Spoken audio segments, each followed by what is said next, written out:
we have joining us Guillaume Charon and Edouard Moffet. Um, Guillaume co-founded Outreach Robotics in Canada, and that's a company that uses drones and advanced technology to develop new tools for botanists to support conservation efforts.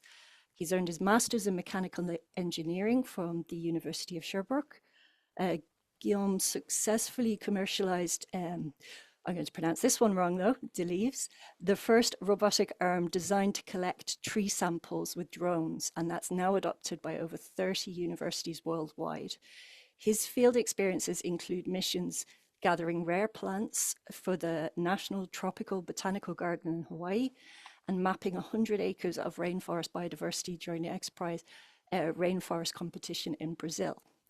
Guillaume is also joined tonight by Edouard Moffet, who will actually kick off tonight's talk. Edouard is a master's student at the University of Sherbrooke, specializing in artificial intelligence, specifically machine learning for biodiversity monitoring. And his research is focusing on using AI tools to improve our understanding of cliff ecosystems in national parks, which will enable more efficient and non-invasive biodiversity assessments. So, Edouard and Guillaume, thank you so much for coming to speak to us. If you'd like to share your screen, floor is yours. Thank you. Thank you for the invitation, and hello, everybody. We'll share the screen right now. All right, now you should see the first presentation. Perfect. So let me start. Thank you for the presentation. I was going to present myself a little bit, but I think you glanced over it. So my project that I'm doing with my team is takes place in Forillon National Park, which is a national park in Quebec in Canada. And this park is home to 45 species of Arctic alpine plants, which are very rare at this southerly latitude and low altitude, so near the sea level. And most of them are located on the cliffs of this national park. And there's a lot of cliff on these national parks. And those habitats are a little bit understudied because it's very difficult to access them, and it's very difficult to study them simply. Three of the main plants that are present on those ecosystems are Griscums arnica, dense draba, and Quebec rockness.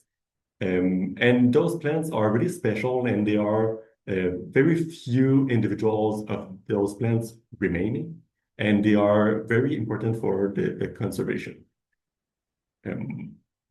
Currently, the method to study them and to get to know, to inventory them are like manual exploration by walking around the cliffs, mainly from the top to see them and to like record them. And also for the habitats that are not available to just go and walk up to those places, it's mainly by binoculars from a boat located in the sea, which are not the most, there are limits to those methods, both in time because they are time consuming and they are not very precise. So this leads to some insufficient knowledge about the health and status of many rare Arctic alpine plants. In many like records and in many like documentation, the dimension the data does not allow a population trend to be identified is almost always present for the plants in the Forillon National Park because they don't have enough people to monitor them. And this really creates a strong need to improve those methods. And this is where my team and I comes into place. The solution we propose and we work with the botanists and ecologists at Forillon National Park is using drones to better study those cliffs ecosystems. The pros, the fun side of it is to have an easy access to the needed areas. So it's very easy to just make your drone fly and get in front of the cliffs to take really very high quality pictures. So we can now access and view precisely and in high quality data where the plants are located and if there are any. The cons of using drones is Then after you took the pictures, it's very, very long to analyze those images, to check around hundreds of images on just looking at your computer to see if there are like particles, for example, in those images. This takes a really long time, and it's not a job that is that fun. It's very less fun than going out in nature to see the plants. So to fix this problem, we are using artificial intelligence, AI, to autonomously check the images and detect which plants are present. And we can also have like the GPS tag of every of those plants using this information. Obviously, we are not the first one to think about using AI for plant monitoring. So I'm going to talk a bit about one of the leaders in this space, which is PlantNet from mainly the University of Montpellier in France. And they are trying to map the 400,000 plant species on Earth. So this is a really big challenge. And one of the main challenge around this is because there is very low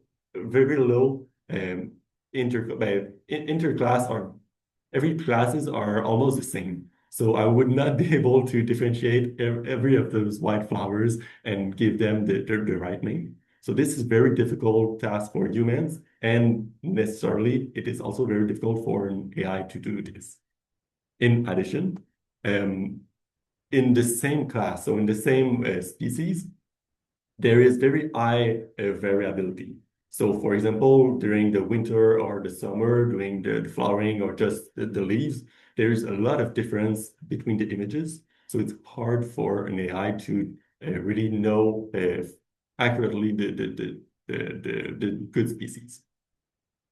And they have developed to fix those problems. They have developed an app which you can download right now if you want, to do the citizen science. So just to take pictures of the plants, and their models are going to help you identify the plant. And if you really know the answer, you can yourself add data to their database to make those models improve, and eventually to have like a good understanding of every plant around the Earth, of the 400,000 plants.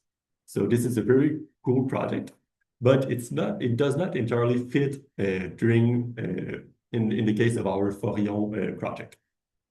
So because mainly they use cell phone images, so mostly zoomed up parts of the plant, and the plant is always centered very well with good lighting in the image. And we have images that look more like the right side of the images.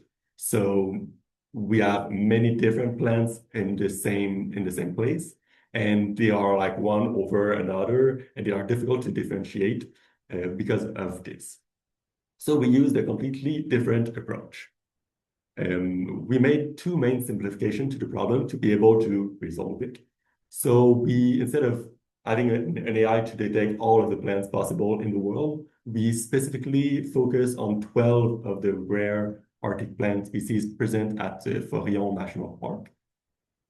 And those are very important to understand them better and to very know how many of them are there, and are they in danger of extinction, or is this a good plant that's going well. And also, instead of relying on cell phone images, we use drone images, and we build our own data set of images. The first step to building the data set is obviously going to take the pictures in the park. So to do this, you're using a DJI drone. So this is an off-the-shelf drone that is currently available worldwide, and with a high-definition camera. We try to take pictures at different moments. So late in the summer, during flowering, early in the summer, to have a different time frame, so to be able to better know what a plant looks like at different moment in the season. And to take the picture, we are using software to be able to take the pictures automatically. So there's not a lot of manual flying of the drone. So you enter your information in the software, and it generates a pathway to be able to take the picture with to be certain that every part of the hill are going to be scanned. And also, in addition to this, we are also taking manual photos. And the manual photos are specifically focused on some species that are more rare. I'm going to explain this a little bit. Imagine we have a species A that have like 1,000 pictures of this image, and a species B that have only like 2 pictures of this image. When the AI model is going to try to learn what to predict, is it a species A or species B? The good thing to do is just say it's always species A because there's a lot more of it. So if there is a if the species are not equal, there's going to be a disbalance, and it's going to favorize the plants that are more present. And us, by adding manual photos of mainly very rare classes, we can try to balance a little bit our data set to make the model better at every classes and not just the species that are more prevalent. The second step to building the data set is to annotate the picture. So this is one of the long part of this is to look at the pictures and decide and draw what we call bounding boxes. So little squares to say this is, for example, arnica, or this is saxifraga, and to try to tell the model what plants are where in the image. So this is like the backbone of artificial intelligence is labeled data. But this is quite long, and we try to use many techniques to make this faster and easier for the botanists that do this kind of job. And the idea is to annotate some images at the start of the project, and then the model can learn from those images. And after, we don't need that human input. So it's going to be a lot faster in the long run because of this work that we do in the present. And the third step is to train the AI. I'm going to be a very quick overview of how to train an AI, and I'm not going to get technical on this. What we do is we show the AI many different images, and we ask it to predict the class. So we show this first image, and we say to him, what is a class in this? If it's the good class that he predicts, we give him a reward. And if it's the bad class, we punish it. And by punishing it, we change a little bit the parameters inside the model, so the next time it does not do this mistake. So the more images that we have, the better it is, because we can punish him and reward him more times and with more variability in the data. So this is very good. And we can also work to make the models better. My job during my master's is mainly focused on building a better AI and not on a part of the data set, which are botanists and ecologists at Forillon National Park that are specialized in this part. And one thing to keep in mind when working with AI and like image recognition is the models are not human. So the models will never understand really like what is a plant or what is the concept of a plant. What they learn are just patterns in the image. So they see, oh, when there is a white flower, or when is like those pixels side by side, or when there's like patterns in the image, this is what they recognize. So when doing the data set, we need to keep this in mind always. And we have preliminary results for some of our classes. So we have about 70 to 90% accuracy on some specific classes, which is quite good. But we really try to upgrade this level. And I showed you the 6 best out of 12 species. So there are some species that really need more work to do. The key takeaways I want you to take from my presentation is that AI is there to help scale and to enable more complete biodiversity survey. It is not to replace botanists. And even in project where AI is involved, we absolutely need botanists. They are like the backbone of this project. And it's really the AI is just another tool in their box to better to do better project. And even with today's result, there is a lot of room for improvement, both on how to build AI and how to build better data set for AI. And those both sides of this equation are, we need people to work on those things. Also, AI, the use of AI and drones and photography enables many future improvements. One I can talk to you about is maybe mapping. So every time we took a picture at Forillon, we can create a GPS dot and show where we took the pictures, and then we can filter this to show only Arnica or only Saxifraga or whatever plant we're talking about.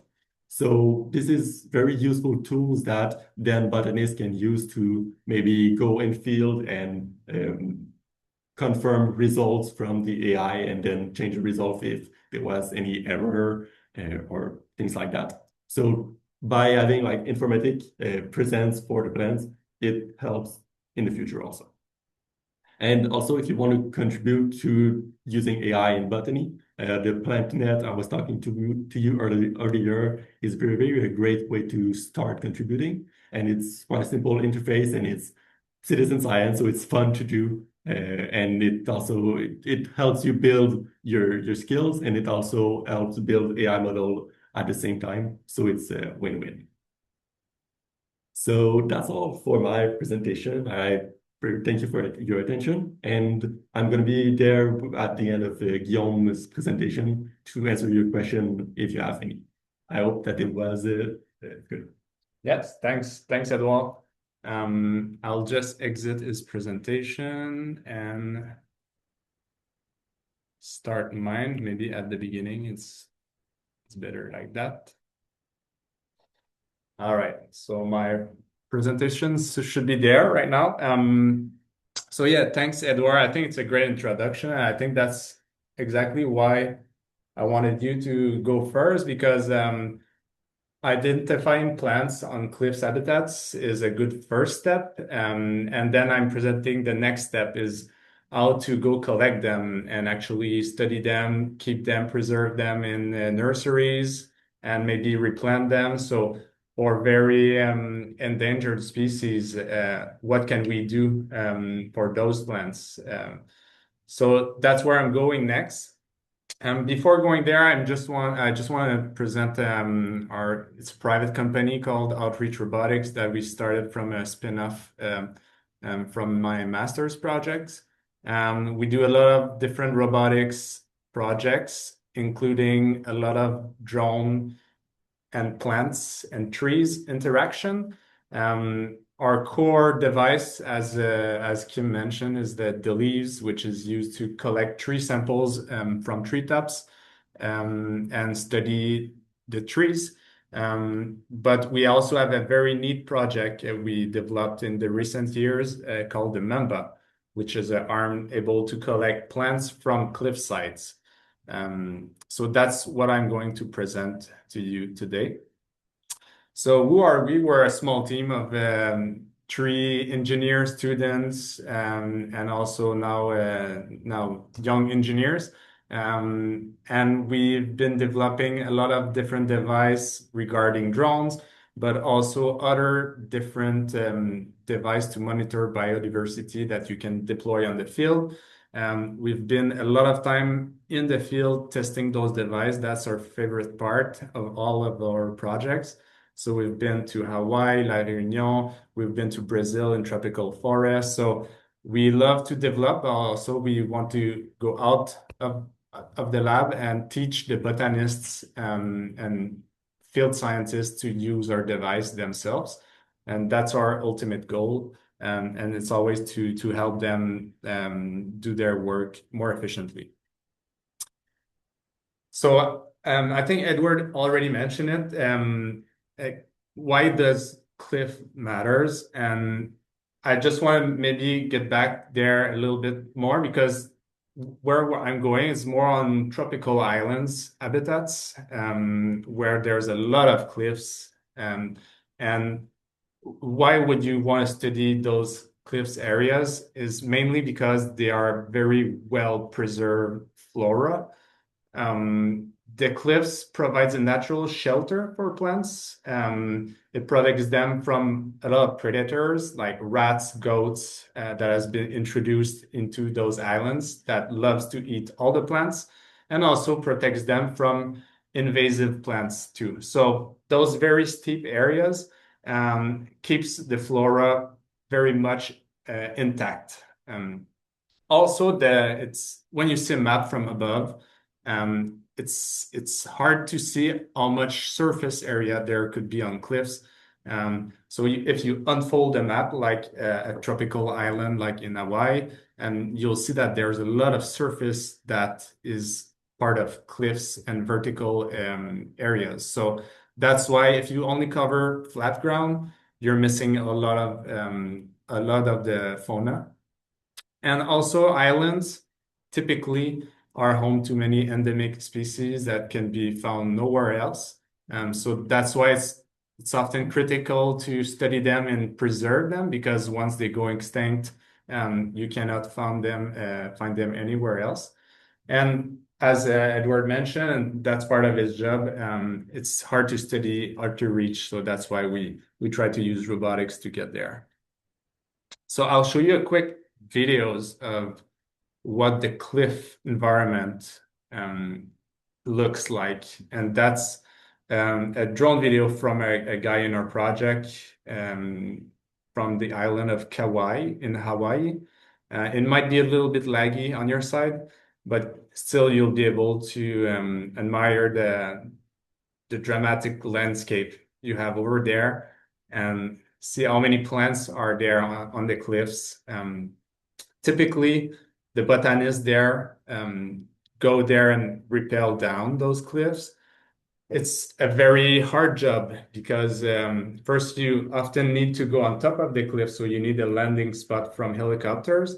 And then when you choose a line to go down, let's say you're 10 meters off your line, and the plants you want to reach is 10 meters to your right, then you need to climb up, reset the rope again, and go down. So it's a very, very long process and dangerous. This plants there was the I would say the holy grail of the project. It's called Hibiscus woodii. Two individual left known in the field. So the ultimate goal of developing that project was to demonstrate robotics was able to reach out those plants safely, collect the seeds of those plants and the flowers of those plants to be able to bring them back to nurseries and regrow them. And they've been studying that plant since a long time, and she's not able to reproduce anymore. So that's why they decided to act and try to protect and conserve it. And now I'll show you another video, which is at the end of the project. And now you'll see the mamba. Whoops. And now you'll see the mamba in action, exactly sampling that plant, which has two individual lefts in a successful mission we've done. I'll just forward the video a little bit. So that's where the drone takes off and the mamba is suspended under the drone, traveling to the target. In that case, you can see a bird around the drone there. In that case, it was about a 600-meter flight to the plant. And then once we're aligned with the plant, we keep the drone from a safe distance from the surface, and the mamba, which is suspended under the drone, and you'll see it better soon. It reaches out in front, and it's totally controlled with a video transmission system and a person controlling the device. And you'll see how we are able to safely cut the stem and keep the collection into the robotic head we have of the mamba.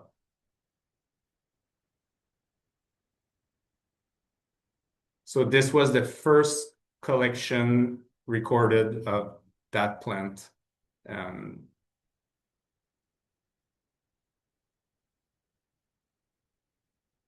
So here it is. It's in the head right now, and it's going to fly back to the takeoff for a total flight time of about 6 minutes. So quite efficient.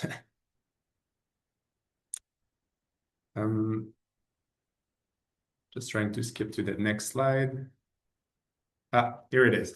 So just to show you a little overview of the system. So you see the Mamba is suspended on the bottom. The drone, actually, I think it's the same drone you showed in your presentation. It's a commercial drone. It's only a cable that links the drone to the Mamba. And you'll notice with the orange arrows, those are propellers. You have 8 propellers on the Mamba, able to stabilize left to right, front to back, and also on the yaw axis, on the rotation. So we're able to make every movement and navigate to the plant with a remote control and collect the plant safely. And also the head has a multiple orientation, so you're able to adjust depending on which stem or which branch you want to grab with your device. Just to on the right, you see what we see on the interface. So you see the view from the camera, and you have many vitals of the Mamba. It can fly up to 18 to 20 minutes. And now with the new DJI M400, you can even fly for 40 minutes with the Mamba. So you can even do multiple back and forth with a single battery. We have done collection as far as 1.6 kilometers away from our takeoff point. We have also, well, on average, it takes about like 10 minutes to go collect and bring back a sample. We've worked in a very limited GPS signals area. So near cliffs, you have the GPS signal is blocked by the wall. So it can still work without GPS. So that's a good thing also when you go in places where it's like a ball and you're blocked on both sides. And also, we've been able to train botanists to use it. So it's quite user-friendly, and it has some forgiveness because the part which interacts with the plants, if it hits a wall or if it hits something, even in the propellers, it won't make the drone crash since the drone is away from the obstacles.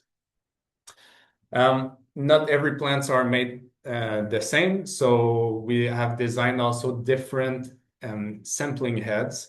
So you see on top, and you also want to maybe focus on different parts of the plant. So sometimes you want to aim for the flowers, the fruits, and only want to take leaves for DNA, or you want cuttings to regrow them.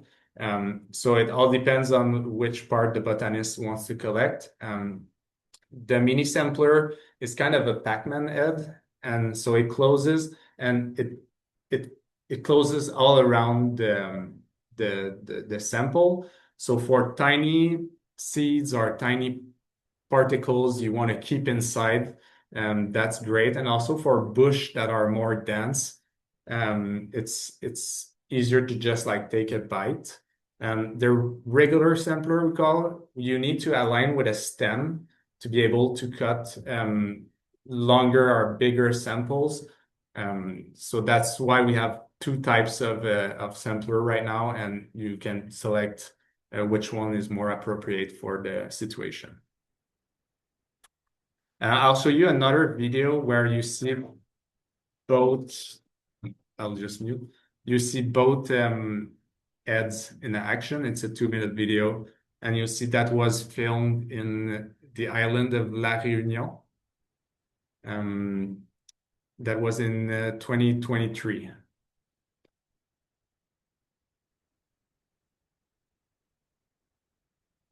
So we try to select takeoff spot where we can access multiple targets at the same time. So we can take off, go to a target, then bring it back, then go to another one, and we tend to spend the day at one place, so it's more efficient. And before that, I forgot to mention, we always use like a DJI Mavic drone, which is a smaller drone. just to go for a reconnaissance flight and find the target before sending the big drone with the Mamba, just to be able to keep the batteries for longer. So you see, we can also collect like quite big samples on that one. There was a lot of seeds, and yeah, overall, it's a very great success, I would say. And it has been designed for 3 years. Now it's in production, so we actually sell those devices to botanical gardens, universities, government agencies. Um, I just want to skip this slide. All right, oops, sorry. Can I put full screen? Right, like that. All right, sorry, I'm back full screen. So just to showcase some highlights of the Mamba project, there was more than 200 plants collection recorded, and that's us. There are actually two Mambas in operation also in Hawaii, so people are using that tool now. And so we don't know every plants they have collected, but just for ours, there's a lot of plants. We have a new plant species, well, more than one new plant species discovered only with drones and collected only with drones. So the Chiadea wiolulunensis, and also a new plant that was collected in Madeira this summer. It does not have a name so far, so that's why it's unknown. I think it's the one on the bottom right of the screen. We also have made a new plant rediscovery. Isodendron pyrifolium was thought to be extinct many years ago, and we did collect one. Also, we did the collection of the Hibiscus woodii and Lysimachia iniki, which was the first time ever collected in the wild. And a lot of those species are now surviving in nursery. Those very rare plants, they don't have books written about them. So when you try to regrow them in a nursery, you need to try a lot of different techniques to see what works, what don't. So it's a lot of trials and error to be able to understand how it works and regrow them. So the best is often to have seeds from the plant. So they can store seeds and try with different seeds, different techniques. Although it's sometimes very hard to be timed with the seed season, where the seeds are ripe. So it's not always easy for every plants, but that's always the best case scenario when we're able to do that. And as I said, now there are members operated in Hawaii on different islands. And we hope that it'll grow and be a tool that is used on other islands, other cliffs areas, everywhere else, because I think it does help reaching those areas more easily. So that's all for my part too. It does wrap up what I wanted to mention. You see, we have more information online on our website, outreachrobotics.com. And we also have published a paper on the Mamba on the Nature Scientific Report, and we have a YouTube channel. I think maybe Kim will have those links and maybe share them with you too, so you don't have to write them down. But yeah, I think that wraps it up for us today. Thank you so much. That was so interesting. Oh my goodness.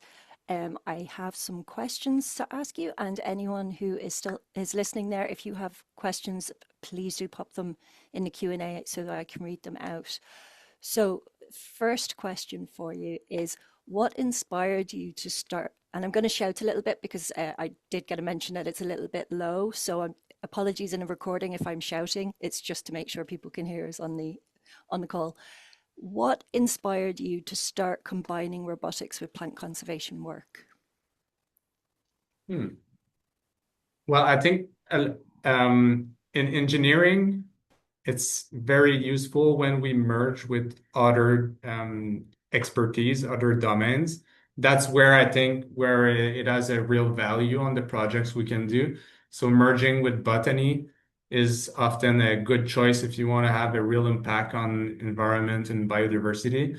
Um, it's not something we can think about ourselves. We need to speak to the people in the field and know what's their reality and what are they facing to be able to then think about maybe there could be a solution.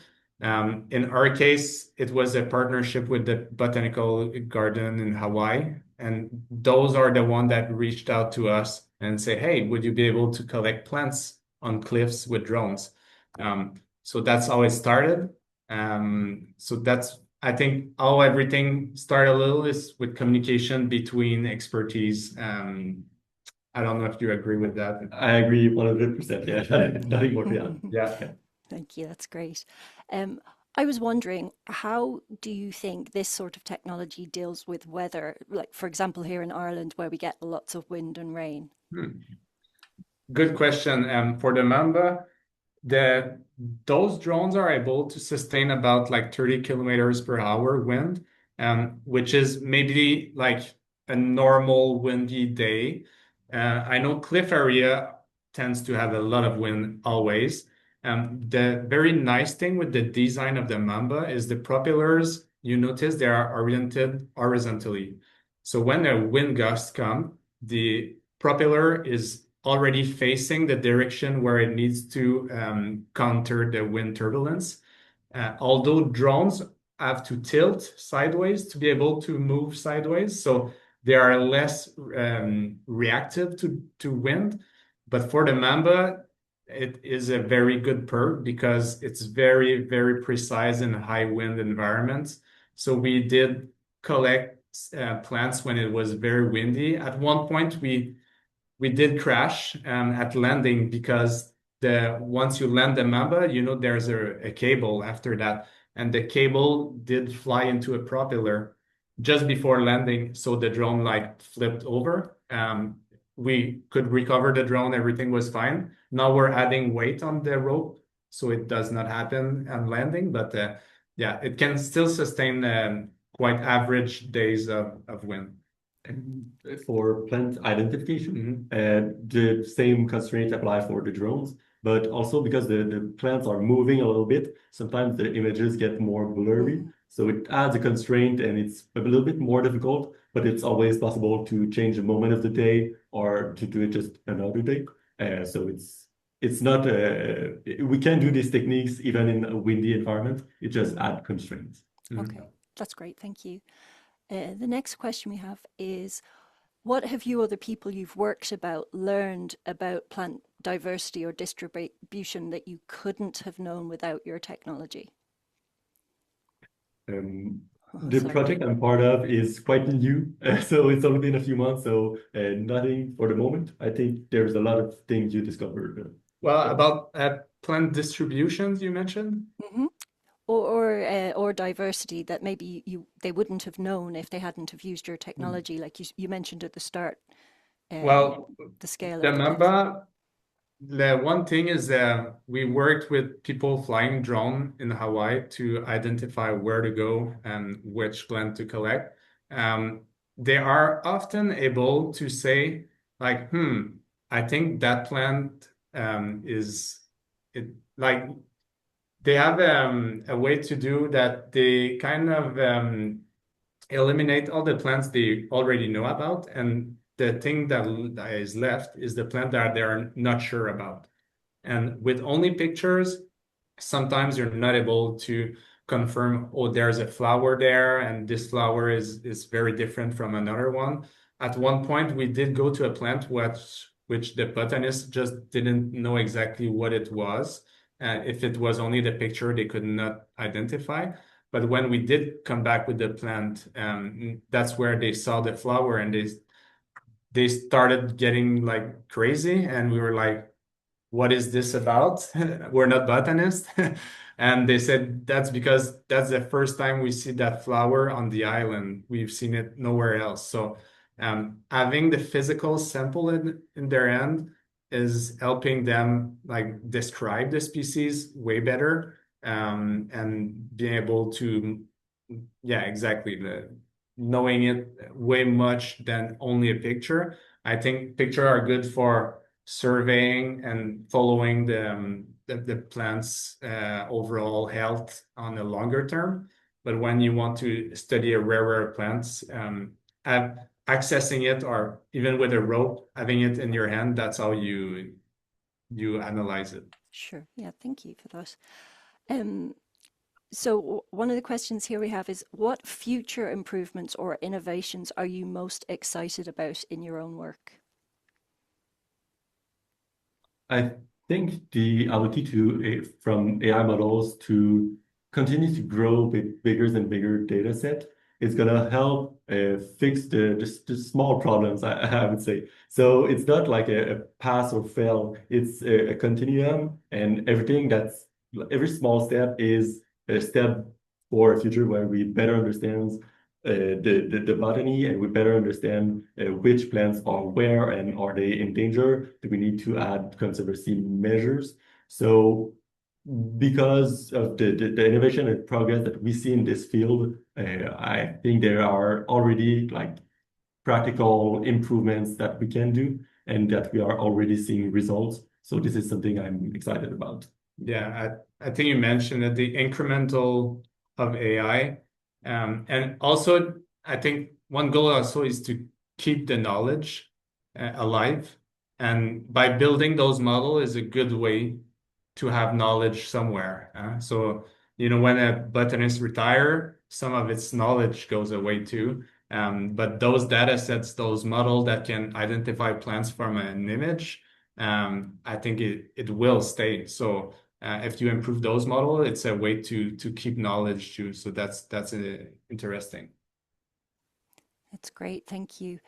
Um, just a comment in from Gillian here saying, this is awesome. If this technology had been around years ago, we would have been there. And that kind of leads me into my next question. So, what skills are needed for somebody who wanted to be on your team? Is it more engineering? Is it biology? Or is it a mix of both? I would say it's I have a funny answer for that. I think it's way easier for a botanist to become a drone pilot than a drone pilot to become a botanist. So I think you're on the right team right now. If you're a plant enthusiast, learning to fly a drone is way more common than a drone learning how to identify plants. So so I think having a drone license first, flying drone around, and you don't need like the big expensive drones to do that. If you want to fly a small drone, they have very high quality photos. You can go and take pictures on cliffs. And so that's where I would say start by having a little bit of drone knowledge. That's a good way to start. Yeah, I was gonna say do what you want to do and do what you love, and you can help however you can. And just doing what you love, if you love more plants or the engineering part, it doesn't really matter. We all work toward the same goal. So this is what is fun about this, and this like exchange between different domains is also interesting. Mhm. Brilliant, thank you. Folks, I know there's a couple of you with your hands up. I don't seem to be able to get past that setting. So if you have a question, could you just drop it in the Q&A and I'll ask it for you? Because I do see that. I'm sorry about that. I do have another question in here from Jim. And he says, great talk and great work to develop the technology.